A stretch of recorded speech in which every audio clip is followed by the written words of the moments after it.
Olá, está no ar o Jornal da Câmara. Hoje nós vamos conversar com o novo presidente da Câmara Municipal de Porto Alegre, o vereador Márcio Binzeli, sobre os projetos e expectativas para 2021. Estamos aqui cumprindo as recomendações sanitárias indicadas pelas autoridades de saúde. Estamos apenas para esta entrevista sem a máscara e escolhemos a sala da presidência para fazer a entrevista, pois é um local arejado com janelas amplas e também estamos com o distanciamento seguro. Presidente, muito obrigado pela participação no Jornal da Câmara. O senhor, então, aí é eleito pelo 4º mandato consecutivo enquanto vereador aqui da Câmara de Porto Alegre e eleito pela primeira vez para presidir aqui o Legislativo. Quais são as suas expectativas, então, para esse mandato? Com muita honra, primeiramente a gente quer agradecer aos nossos eleitores que nos reconduziram a responsabilidade de estar à frente aí de mais um mandato, sempre com foco em legislar e fiscalizar as ações do Executivo e dando a nossa contribuição para a cidade em prol das pessoas, da qualidade de vida, especialmente zelando pela sustentabilidade das ações que possam permitir que não haja, digamos assim, comprometimento para as futuras gerações no que diz respeito especialmente a questões ambientais. Eu quero também aqui agradecer aos meus pares que confiaram a presidência da casa pela nossa trajetória. Tive a honra de ser secretário de Esportes em 2006, de Planejamento de 2009 a 2012. Em 2010 concluímos a revisão do Plano Diretor.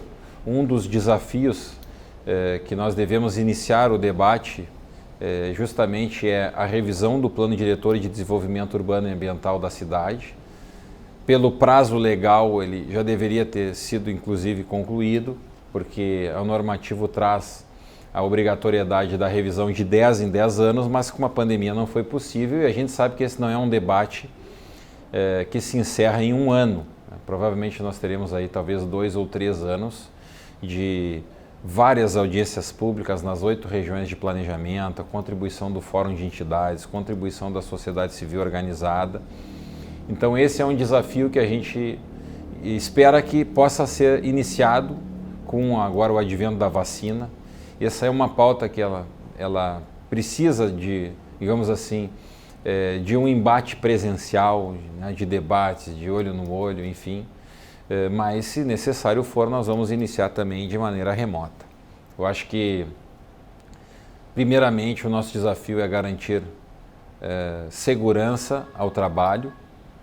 Nós vamos dar início agora com as nossas plenárias semipresenciais, ou seja, com a presença dos que puderem e remotamente aqueles que necessitarem, mas nós já vamos fazer um alinhamento com os protocolos do governo do estado e da prefeitura, sempre respeitando a orientação das autoridades detentoras da informação, quais sejam aí os órgãos de saúde, que trabalham, digamos assim, com os percentuais de risco.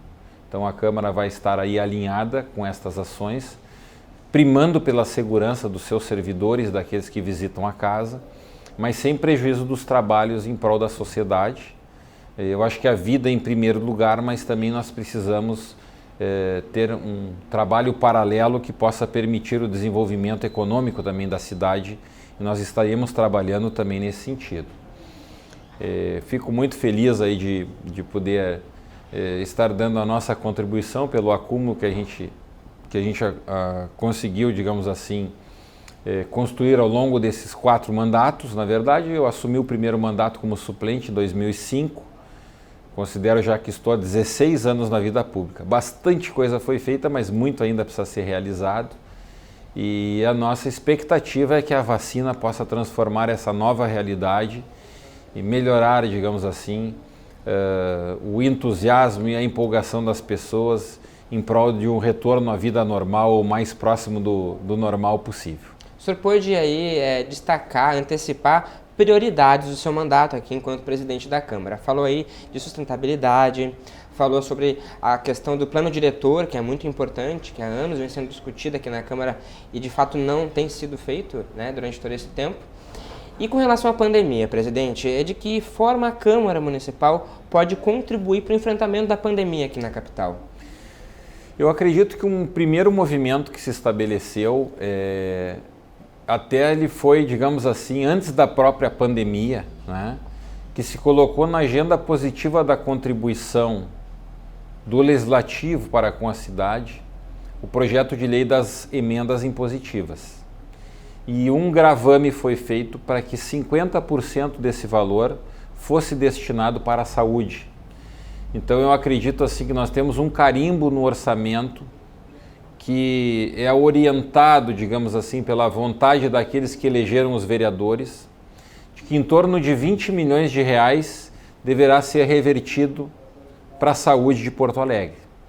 Esse é um primeiro movimento que se organizou, digamos assim, no orçamento em novembro do ano que antecedeu a pandemia, porque a pandemia ela chegou no Brasil em março, mas já havia esta previsão orçamentária para que os vereadores contribuíssem na rubrica da saúde com, digamos assim, um direcionamento para determinadas ações. No ano passado, eu ainda, como integrante da mesa, eu era o segundo secretário na gestão Pujol. A Câmara fez um aporte de 10 milhões de reais também para ações de enfrentamento à pandemia. E esse ano nós vamos iniciar, ainda, digamos assim, fazendo passando uma régua, né, com relação ao orçamento 2020, 2021, encontramos ali 7 milhões de reais que nós vamos estar passando às mãos do prefeito Sebastião Melo, com um indicativo também que possa ser usado para as ações de enfrentamento à pandemia. Será um primeiro movimento ainda em menos de 30 dias, não é? Desta nova legislatura, uma legislatura que traz algumas renovações, que traz um novo formato de representação legislativa. Não temos mais grandes bancadas, não é? As maiores bancadas possuem 4 vereadores. No PDT, por exemplo, o meu partido, nós chegamos a ter, ainda na minha participação ao longo desse período, 7 vereadores. Nós já tivemos 14 vereadores na época do prefeito Colares. Então hoje já não se figura, digamos assim, no cenário dos partidos ou da parte que cabe aos partidos uma representação de uma envergadura maior do que 4 representantes. Então nós temos 3 partidos com 4, 2 com 3, depois 2 e 1, totalizando 18 partidos. Digamos assim, é uma das legislaturas que teve o maior número de partidos representados. Essa é uma nova realidade, 17 renovações das 36, praticamente, se fosse 18 seria 50% de renovação, né? Então é um novo período, é um novo ciclo, são novas disposições, então nós precisamos dar toda a condição. Eu quero também fazer aqui especialmente um investimento na área de tecnologia. Acho que a Câmara precisa, hoje a Câmara Municipal ela precisa caber na palma da mão do cidadão, né? Nós precisamos estar ali com toda a população, ela precisa conversar com o Legislativo a partir das ferramentas de internet, né?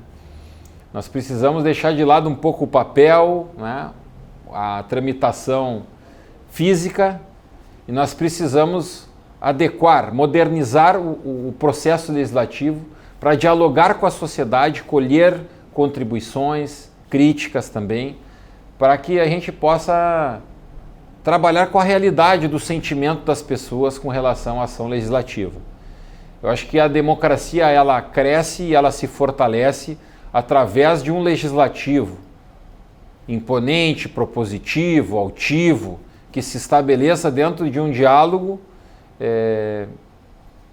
num outro patamar de interlocução, inclusive com o Executivo. Nós tivemos muita dificuldade com o último governo de contribuir com pautas que eu considero relevantes e fundamentais para o aprimoramento da vida em sociedade.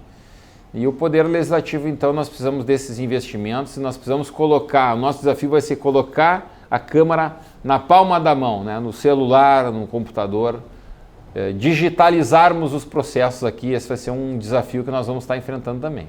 Pois é, diante dessa questão do diálogo com a Prefeitura que o senhor falava aí, e dentro dessa configuração das 18 bancadas que temos agora aqui na Câmara Municipal, como é que o senhor espera que seja esse diálogo, né, com a Prefeitura diante dessa nova configuração da Câmara aí?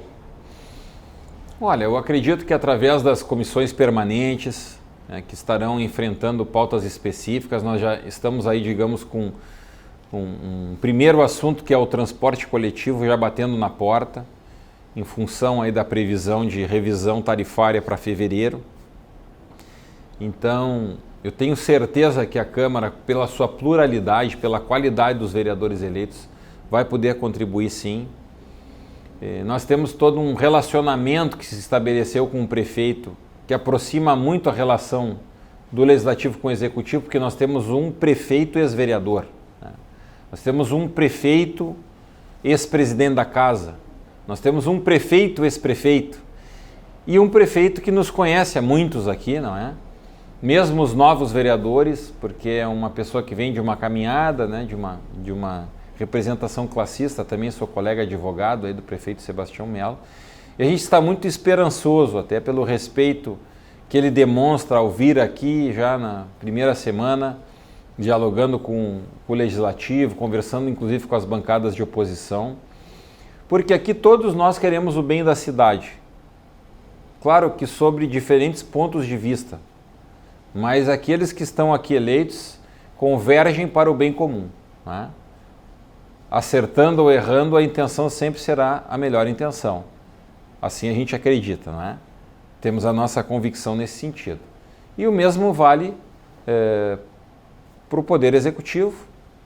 O próprio vice-prefeito também é um vereador que esteve conosco aqui no último mandato.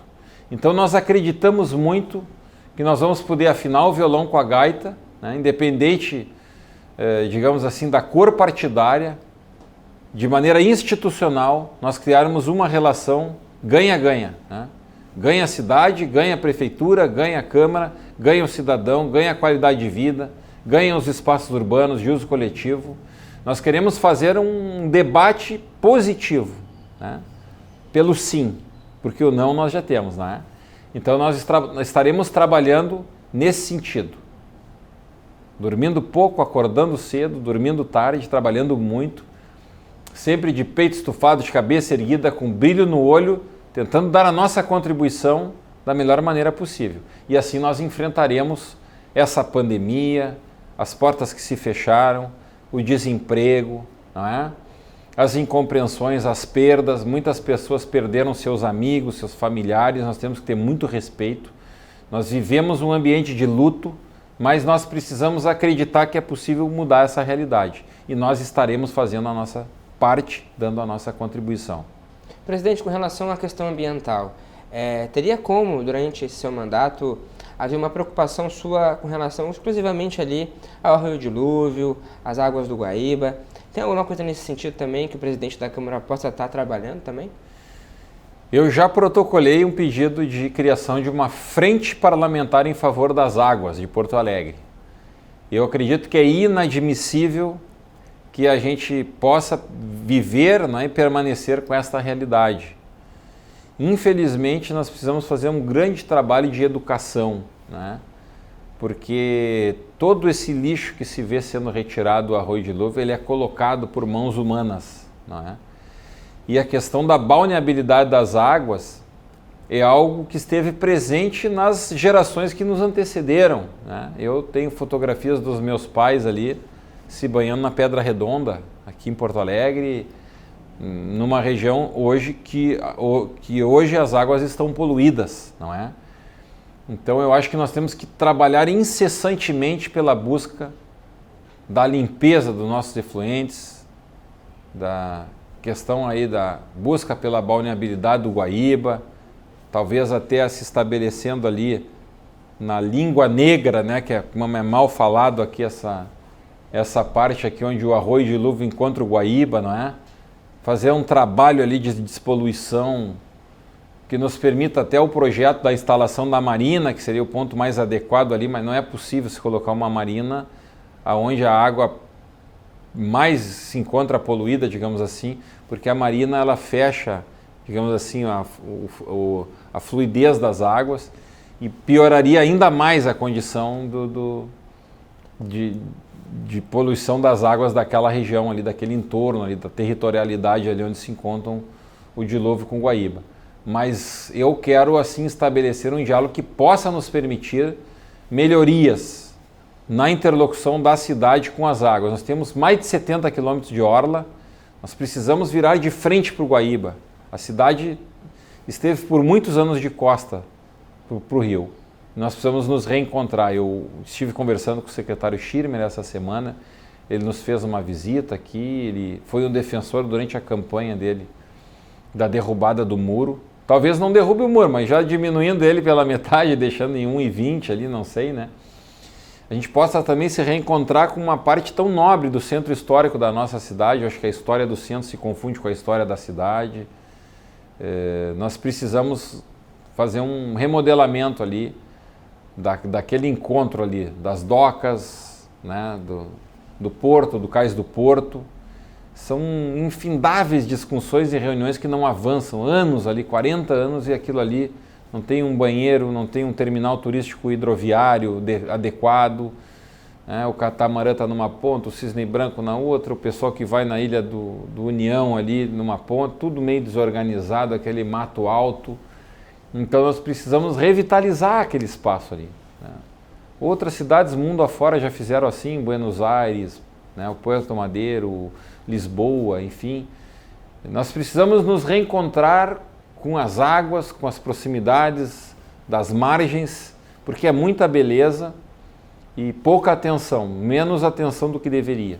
Então nós queremos contribuir também com a nossa parte para esse debate. O senhor falava do secretário Schirmer, o senhor tem recebido aqui secretários do governo, secretário de Cultura veio conversar com o senhor aqui também.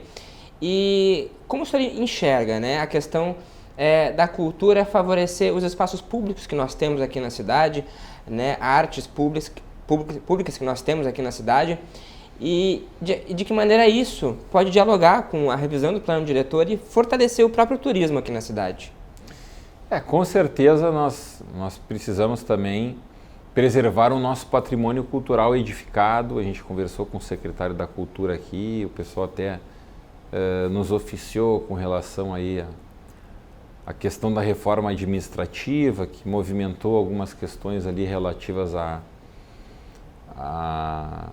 preservação do patrimônio cultural edificado, né? É claro que a cidade não vai permitir que se construa, vamos dizer, um edifício ao lado da usina do gasômetro, não é? Ou um prédio que ofusque o mercado público, né? Mas nem tudo é patrimônio cultural edificado, há que se fazer uma diferença. Eu acho que quando, digamos assim, o poder público congela um bairro inteiro, como aconteceu com Petrópolis, dizendo que tudo é patrimônio cultural edificado, ocorre aí uma distorção a respeito dessa pauta. E eu acho que é só através da legislação, as áreas de interesse cultural, as áreas de ambiência cultural. É claro que o entorno, ele também agrega uma questão cultural, de patrimônio cultural edificado, né? Mas quando a gente fala em cultura, e foi uma satisfação ter recebido aqui o secretário, a gente fala em carnaval, a gente fala no tradicionalismo, né? Eu mesmo aprovei um projeto de lei no final do ano passado, que incluiu no calendário escolar noções de tradicionalismo. Acho que nós precisamos manter a cultura do nosso povo, né, e a chama da cultura gaúcha acesa nas mentes e nos corações da nossa juventude, das nossas crianças, dos nossos adolescentes. E a cultura é aquilo que representa a história de um povo. Eu conversava também com o secretário Schirmer e a secretária Ana Pellini sobre a possibilidade de nós fazermos ali o caminho do bonde, resgatar um pouco da história do bonde, que ainda no final ali da nossa gestão, em 2012, nós fizemos um estudo dentro do programa Viva o Centro, lá na Secretaria do Planejamento, fazer um passeio dali do gasômetro até o abrigo dos bondes, na Praça 15, que seria um passeio turístico também. Acho que nós precisamos priorizar o turismo. É praticamente inadmissível que hoje a pessoa chegue no aeroporto e já entre dentro de um táxi ou de um aplicativo e vá direto para Gramado, né? Ou para Serra, ou para Canela, enfim, e não permaneça que nem uma noite, nem uma estada de 24 horas, talvez agora com a nossa nova pista de skate, com esse aprimoramento da orla, mas nós precisamos ter atrativos, né? O pessoal vai a Lisboa, da Cidade Alta para a Cidade Baixa, tem o bondinho, vai aqui a Santiago do Chile, tem o teleférico. Então eu acho que nós precisamos ter assim capacidade de imantar o turismo para algumas outras situações, e uma delas, quem sabe, possa ser o passeio do bonde, resgatar lá na Carris semelhante ali aos antigos bondes, e fazer algo novo aí que possa também transformar aquela realidade do nosso centro cinza.